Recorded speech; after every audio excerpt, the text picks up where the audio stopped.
Hi everyone, स्वागत है आप सभी का हमारे चैनल फ्यूचर गोल्फ में। मेरा नाम है संजय फाहू और आज हम स्टार्ट करने जा रहे हैं भारत का इतिहास। भारत के इतिहास का यह पहला क्लास है। आज के क्लास में हम देखेंगे इतिहास के परिचय के बारे में। उसके बाद हम बात करेंगे वे कौन कौन से फैक्ट्स या स्रोत हमें प्राप्त हुए हैं जिनसे इतिहास के बारे में हमें पता चलता है। तो चलिए स्टार्ट करते हैं आज की क्लास। देखते हैं इतिहास। सर्वप्रथम हम देखेंगे इतिहास के परिचय के बारे में। तो फर्स्ट पॉइंट मैंने यहाँ पे डाला परिचय। इतिहास के परिचय में हम क्या देखेंगे? पहले हम बात करेंगे इतिहास के अर्थ के बारे में। इतिहास का अर्थ क्या होता है। फिर हम देखेंगे इतिहास की परिभाषा। इतिहास की परिभाषा का संक्षिप्त में अध्ययन करेंगे। उसके बाद हम बात करेंगे इतिहास के जनक। एग्जाम में अर्थ और परिभाषा से क्वेश्चन नहीं आते हैं, बेसिक चीज़ है जो आपको याद रखनी है। इसके बाद है जनक। जनक यहाँ से क्वेश्चन आपके एग्जाम में पूछे जाते हैं। तो इतिहास के जनक कौन है आपको याद रखनी है। देखिए यहाँ पे आपको 3 व्यक्तित्व का नाम याद रखना है।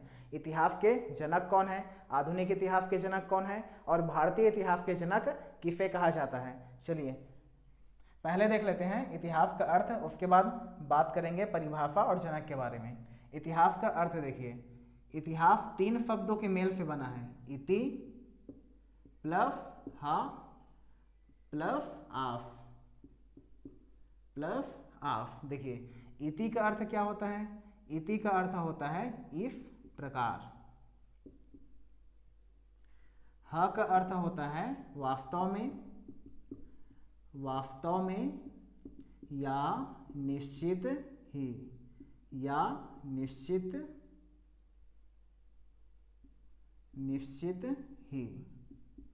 तथा आफ का अर्थ होता है किसी घटना का घटित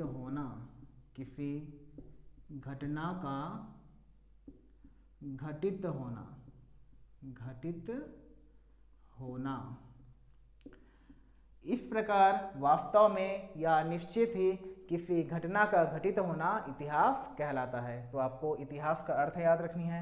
उसके बाद देखते हैं परिभाषा। देखिए इतिहास विज्ञान की वह शाखा है जिसके अंतर्गत मानव जाति से संबंधित पिछली घटनाओं का अध्ययन किया जाता है। पिछली घटनाओं का अध्ययन किया जाएगा। तो आपको परिभाषा भी याद रखनी है। देखिए ये मैं रफ कर लेता हूँ अर्थ को, आप नोट डाउन करते हुए चलिएगा।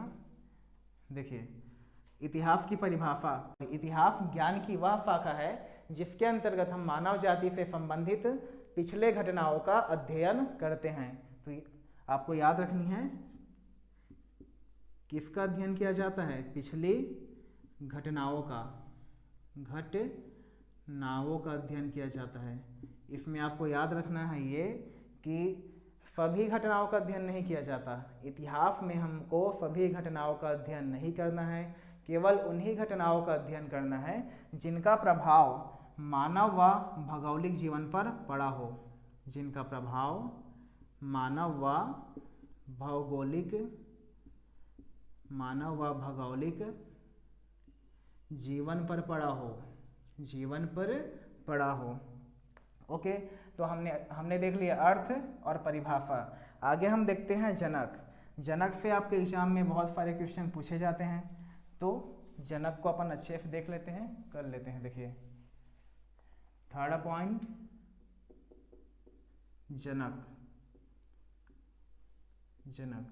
जनक में भी मैंने बताया आपको 3 व्यक्तित्व का नाम याद रखना है। पहला है आपका इतिहास का जनक। इतिहास का जनक किन्हें कहा जाता है। फिर देखेंगे सेकेंड पॉइंट आधुनिक इतिहास के जनक। आधुनिक इतिहास के जनक कौन कहे जाते हैं। एंड लास्ट थर्ड पॉइंट भारतीय इतिहास के जनक किन्हें कहा जाता है। इतिहास के जनक कहे जाते हैं हेरोडोटस। इनका नाम याद रखिएगा, हेरोडोटस। ये निवासी कहाँ के हैं, यूनान के निवासी हैं। देखिए हेरोडोटस ने सर्वप्रथम अपनी बुक हिस्टोरिका में, इनकी बुक का नाम है हिस्टोरिका, हिस्टोरिका में इन्होंने सर्वप्रथम इतिहास शब्द का यूज किया था, इसलिए इन्हें इतिहास का जनक कहा जाता है। तो याद रखिएगा इतिहास का जनक इन्हें क्यों कहा जाता है, क्योंकि इन्होंने अपनी बुक का नाम है इनका हिस्टोरिका। बुक का नाम याद रखिएगा, बहुत इंपॉर्टेंट है। हिस्टोरिका किनकी रचना है, हेरोडोटस।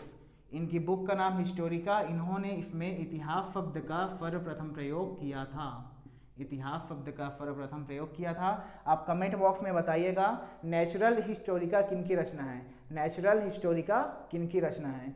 आगे देखते हैं। देखिए इतिहास शब्द के अलावा इन्होंने अपनी इस बुक में सर्वप्रथम भारत व फारस के बीच संबंध का भी जिक्र किया था, फारस और भारत के बीच संबंध का भी जिक्र किया।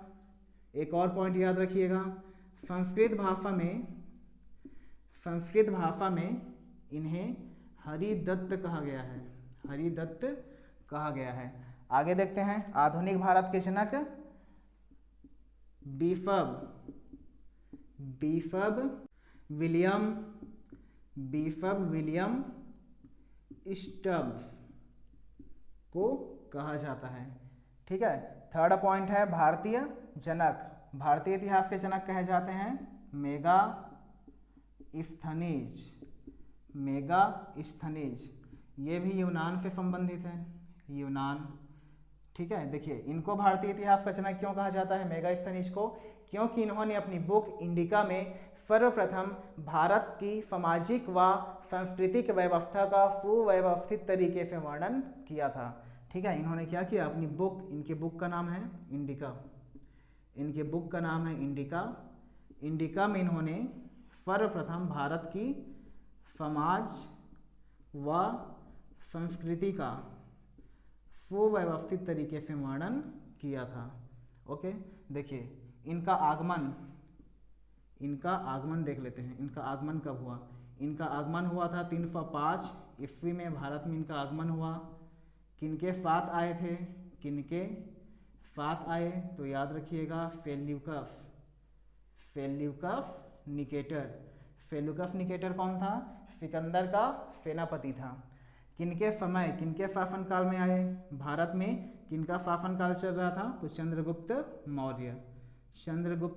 मौर्य के शासनकाल के समय इनका आगमन हुआ। इतनी फैक्ट आपको मेगास्थनीज के बारे में याद रखनी है। आगे हम देखेंगे, परिचय हम लोग का हो गया। आगे हम देखते हैं सेकेंड पॉइंट साक्ष्य। इतिहास को जानने के साक्ष्य या स्त्रोत, वे कौन कौन से स्त्रोत या साक्ष्य हमें प्राप्त हुए हैं जिनसे इतिहास के बारे में हमें पता चलता है। चलिए आगे देखते हैं। साक्ष्य क्या होता है, सेकेंड पॉइंट। फर्स्ट पॉइंट हमने देखा था इतिहास का परिचय, सेकेंड पॉइंट है आपका साक्ष्य या स्त्रोत, या फिर इसे एविडेंस या प्रूफ भी कहा जाता है। देखिए साक्ष्य क्या होता है, पहले देख लेते हैं। जो हमें विगत वर्षों की घटनाओं से अवगत कराए, विगत वर्षों की घटनाओं से या प्राचीन समय की घटनाओं से अवगत कराए, साक्ष्य कहा जाता है। देखिए इसे हमने 3 पार्ट में डिवाइड किया है, सुविधा की दृष्टि से हमने इसे 3 पार्ट में डिवाइड किया है, इसके अकॉर्डिंग ही हम पढ़ाई करेंगे। देखिए साक्ष्य की, पहला है आपका पुरातात्विक साक्ष्य, सेकेंड है साहित्यिक साक्ष्य, इन थर्ड पॉइंट विदेशी विवरण। क्या क्या होता है देख लेते हैं। विवरण, पुरातात्विक साक्ष्य, देखिए वे साक्ष्य जो हमें खुदाई या उत्खनन के दौरान प्राप्त हुए हैं पुरातात्विक साक्ष्य के श्रेणी में रखे जाते हैं। तो पुरातात्विक साक्ष्य समझ में आया, इसके कौन कौन से प्रकार हैं अभी हम देखेंगे आगे।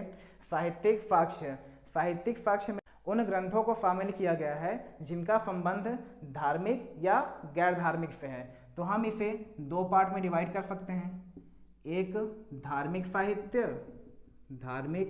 साहित्य और दूसरा गैर धार्मिक साहित्य।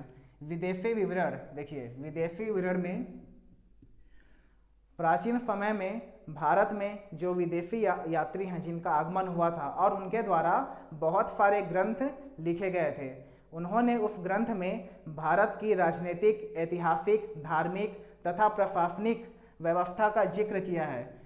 भारत के इतिहास के बारे में हमें वहाँ से भी पता चलता है और उनका आगमन किन देशों से हुआ था उसके बारे में चर्चा करेंगे। पहले देखते हैं हम पुरातात्विक साक्ष्य। पुरातात्विक साक्ष्य में हमें आज पढ़ना है, देखिए आज की क्लास में हम पुरातात्विक साक्ष्य के ही बारे में पढ़ेंगे। तो आज के क्लास में हम देखते हैं पुरातात्विक साक्ष्य में अभिलेख। अभिलेख है, ये हमें खुदाई से प्राप्त होता है। तो जो खुदाई या उत्खनन से प्राप्त हो उन्हें पुरातात्विक साक्ष्य के श्रेणी में रखा गया है। सेकेंड है सिक्का, कॉइन्स। थर्ड मृदभांड, मृदभांड। इन तीनों टॉपिक के बारे में हम आज के क्लास में चर्चा करेंगे। देखिए अभिलेख, सिक्का, मृदभांड, यहाँ पे बहुत सारे क्वेश्चन पूछे जाते हैं। अभिलेख का इतिहास क्या था, प्राचीन सिक्के का इतिहास क्या था, कौन से काल में कौन से सिक्के चलाए गए, मृदभांड क्या होता है, कितने प्रकार का होता है, इन सब के बारे में हम आज की क्लास में ही चर्चा करेंगे। ठीक है, देखिए चलिए फिर स्टार्ट करते हैं। साक्ष्य में हम सर्वप्रथम देखेंगे पुरातात्विक साक्ष्य के बारे में। पुरातात्विक साक्ष्य क्या होता है? पुरातात्विक साक्ष्य वे साक्ष्य जो हमें, देखिए वे साक्ष्य जो हमें खुदाई या उत्खनन के दौरान प्राप्त हुए हैं, पुरातात्विक साक्ष्य के श्रेणी में रखे जाते हैं। जैसे कि अभी मैंने बताया, अभिलेख, सिक्के और मृदभांड। अभिलेख, सिक्के और मृदभांड। फर्स्ट पॉइंट अभिलेख, अभिलेख, सिक्के। सेकेंड पॉइंट सिक्के। इन थर्ड पॉइंट मृदभांड, मृदभांड। देखिए पहले देख लेते हैं अभिलेख क्या होता है, अभिलेख के प्रकार कितने हैं। देखिए अभिलेख किसी ठोस सतह जैसे पत्थर या धातु के सतह पर उत्कीर्ण करवाया गया लेख, उत्कीर्ण करवाया गया लेख अभिलेख कहलाता है। ठीक है, तो अभिलेख क्या है? अभिलेख क्या है? कठोर सतह, कठोर सतह जैसे कि पत्थर या धातु के सतह पे उत्कीर्ण लेख, उत्कीर्ण लेख।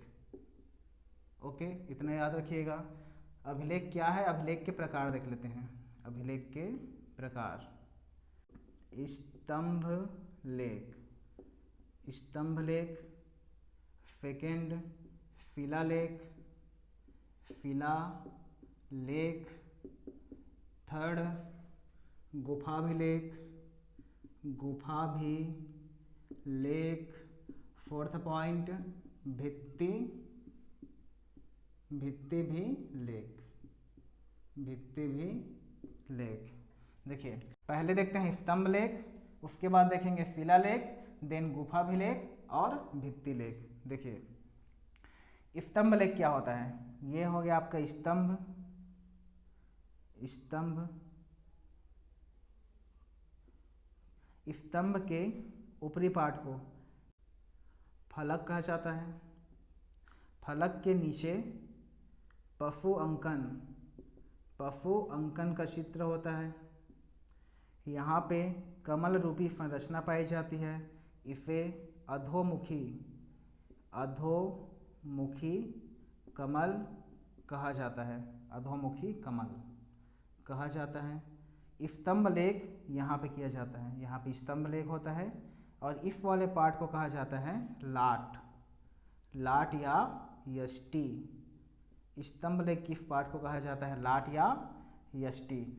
इतना पॉइंट आपको स्तंभ लेख के बारे में याद रखना है। स्तंभ लेख लिखवाने की प्रथा सर्वप्रथम भारत में स्टार्ट किया था अशोक ने, जबकि विश्व स्तरीय बात करें तो ईरानी शासक डेरियस ने, ईरानी शासक डेरियस के द्वारा स्टार्ट किया गया था। देखिए यहाँ पे मैं लिखता हूँ, लेख स्टार्ट किया था अशोक ने, अशोक, अशोक द्वारा स्टार्ट किया गया था। तथा विश्व में, ये भारत में, भारत में और विश्व में। विश्व में किसने स्टार्ट किया था? सर्वप्रथम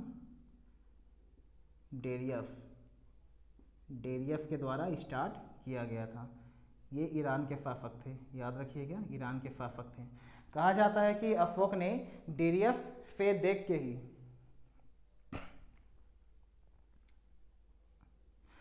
कहा जाता है कि अशोक ने डेरियफ से सीख कर ही स्तंभ लेख की शुरुआत की थी, स्तंभ लेख प्रथा की शुरुआत की थी। तो इतना हो गया आपका स्तंभ लेख के बारे में। स्तंभ लेख में अशोक के बहुत सारे स्तंभ लेख हमें प्राप्त हुए हैं। कौन से स्तंभ कहाँ से मिला है, कौन कौन से स्तंभ है, यहाँ से क्वेश्चन पूछा जाता है। तो स्तंभ लेख में हम जितने भी स्तंभ लेख हमें प्राप्त हुए हैं, इसे हम मौर्य साम्राज्य जब पढ़ेंगे वहाँ पे चर्चा करेंगे। आगे देखते हैं शिलालेख। शिलालेख देखिए, जो पत्थरों पे लिखा गया लेख क्या कहलाएगा? पत्थरों पे लिखा गया लेख शिलालेख कहलाता है। देखिए, इस प्रकार का पत्थर होता है। पत्थर को पहले तराशा जाता है, तराश करके उसे समतल किया जाता है और समतल करके पत्थर के ऊपरी पार्ट में यहाँ पे लेख लिखा जाता है, इसे शिलालेख कहते हैं। गुफा भी लेख, गुफा के बाहर, जनरली गुफा के बाहर, जो देखिए गुफा के बाहर, यहाँ पे मैं लिखता हूँ पहले, गुफा के बाहर उत्कीर्ण लेख। बाहर, बाहर कहने का मतलब ये गुफा है, गुफा के प्रवेश द्वार में, मान लीजिए प्रवेश द्वार है, तो यहाँ पे जो लेख लिखा रहता है उसे गुफा अभिलेख कहा जाता है। भित्ति अभिलेख, भित्ति का अर्थ होता है दीवार, दीवार, दीवार पर लिखा गया लेख या उत्कीर्ण करवाया गया लेख भित्ति लेख के श्रेणी में आते हैं। ठीक है, ये दीवार है, दीवार में जो लेख लिखवाया जाएगा उसे भित्ति लेख कहा जाएगा। ठीक है, इतनी बातें आई समझ में। इसमें देखिए स्तंभ लेख से क्वेश्चन बहुत सारे बनते हैं, इसमें इतना आप याद रखिएगा। स्तंभ लेख में आप इतना पॉइंट याद रखिएगा, कौन सा स्तंभ लेख कहाँ से हमें प्राप्त हुआ है, इसके बारे में हम चर्चा जब सम्राट अशोक का काल पढ़ेंगे, मौर्य साम्राज्य पढ़ेंगे, वहाँ पे करेंगे।